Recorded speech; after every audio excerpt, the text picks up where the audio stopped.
Friends, ನಾನು ನಿಮ್ಗೊಂದು magic ಹೇಳ್ತೀನಿ. ಬನ್ನಿ, ನಮ್ಮ ಟೀಚರ್ ಹೇಳ್ಕೊಟ್ಟಿದ್ರು, ಅದು ನಿಮಗೂ ತೋರಿಸ್ಕೊಡ್ತೀನಿ. ಫಸ್ಟ್ ಈ ಥರದೊಂದು ಒಂದು ಗ್ಲಾಸ್, ಒಂದು ಪಾತ್ರೆಯಲ್ಲಿ ಕಾಲು ಭಾಗ ನೀರು, 2 ಶೀಟು. ಈ 2 ಶೀಟನ್ನು ಒಂದು ಶೀಟಲ್ಲಿ ಹಿಂಗೆ ಮಡಚಬೇಕು.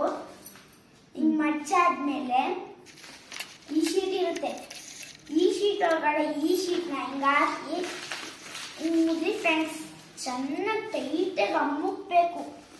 ಚಿಕ್ಕದಾದ್ರೂ ಪರವಾಗಿಲ್ಲ ಫ್ರೆಂಡ್ಸ್, ಹಿಂಗಾರ ಹಾಕಿ ಒಟ್ಟಿನಲ್ಲಿ ಅದು ಚಿಕ್ಕದಾಗಿರ್ಬೇಕು.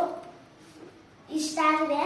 ನಾನು ಈಗ ಈ ಗ್ಲಾಸ್ ಇದೆಯಲ್ಲ, ಈ ಗ್ಲಾಸ್ ಒಳಗಡೆ ಅಮ್ತಾ ಇದ್ದೀನಿ ಜೋರಾಗಿ. ಅಂದರೆ ಇದು ಎತ್ಕೊಂಡಿರ್ತೀರಲ್ಲ, ಅದನ್ನ ಹಿಂಗೆ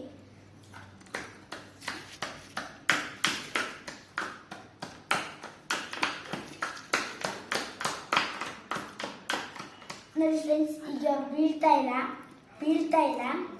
ನೋಡಿ, ಟೈಟಾಗಿ ನೋಡಿ. ನಾನು ಎಷ್ಟು ಉದುರಿಸ್ತಾ ಇದ್ದೀನಿ, ಬೀಳ್ತಾ ಇಲ್ಲ. ಈಗ ಅದೇ ಫೋರ್ಸಲ್ಲಿ ಈ ಪಾತ್ರೆ ಒಳಗಡೆ ಒಂದೇ ಫೋರ್ಸಲ್ಲಿ ಹಾಕ್ಬೇಕು ಫ್ರೆಂಡ್ಸ್. ನೋಡಿ, ನೀವು ಪೇಪರ್, ಎಂಥ ಪೇಪರ್ ಆದ್ರೂ ಹಾಕಿ ಎಷ್ಟು ಚೆನ್ನಾಗಿ ಅದು ನೀವು ಹಾಕಿರ್ತೀರಲ್ಲ, ಅದು ನೆನೆಯೋದೇ ಇಲ್ಲ ಫ್ರೆಂಡ್ಸ್. ನೋಡಿ, ಇವಾಗ ಮಾಡ್ತೀನಿ ನೋಡಿ, ಹಾಕಿದ್ದೀನಿ.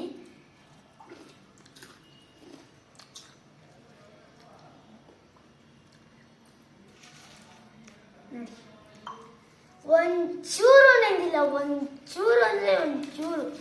ನೋಡಿ, ಇದ್ದಂಗೆ ಇದೆ. ಆನ್ಸರ್ ಶೀಟ್ ಹೆಂಗೆ ಮುರಿದಿದ್ದೀನೋ ನೋಡಿ, ಒಂಚೂರು ನೆಂದಿಲ್ಲ ಫ್ರೆಂಡ್ಸ್. ಈ ಟ್ರಯಲ್ ಮಾಡಿ ನಿಮಗೂ ಅನುಭವ ಆಗುತ್ತೆ. ನೋಡಿ ನಿಜವಾಗ್ಲೂ ನಾನು ಈ ಥರ ಮಾಡಿದ್ದೆ. ನಮ್ಮ ಟೀಚರ್ ಹೇಳಿದ್ರು, ಒಂದ್ಸಲಿ ಟ್ರೈ ಮಾಡಿದ್ರು.